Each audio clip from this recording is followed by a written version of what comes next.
আসসালামু আলাইকুম। ওয়ালাইকুম আসসালাম রহমতুল্লাহি ওয়া বারাকাতুহু। চাচাতো মামাতো ভাই বোনের মধ্যে বিয়ে হলে বিজ্ঞান বলে তাদের যে সন্তান হবে সে সন্তানের জেনেটিক সমস্যা হতে পারে।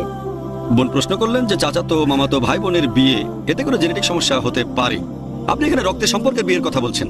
এই ধরনের সম্পর্কে আমরা দেখি যে চাচাতো মামাতো ভাই বোনের মধ্যে বিয়ে হয়।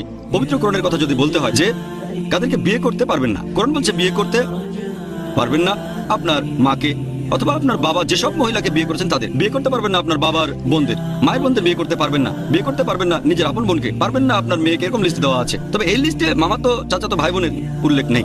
তাহলে কোরআনের এই আয়াতের ভিত্তিতে যাদের বিয়ে করা নিষিদ্ধ তাদের মধ্যে মামাতো চাচাতো ফুফাতো খালাতো ভাই বোনের উল্লেখ নেই। তবে আপন ভাই বোন কোরআন নিষিদ্ধ করেছে। অনেক সম্ভাবনা জেনেটিক সমস্যা হওয়ার। মামাতো চাচাতো ভাই বোনের ক্ষেত্রেও এই সম্ভাবনা থাকে, তবে সম্ভাবনাটা অনেক কম। যদি আপনি একেবারে অপরিচিত কাউকে বিয়ে করেন সেখানেও সম্ভাবনা থাকে, তবে সম্ভাবনাটা কম।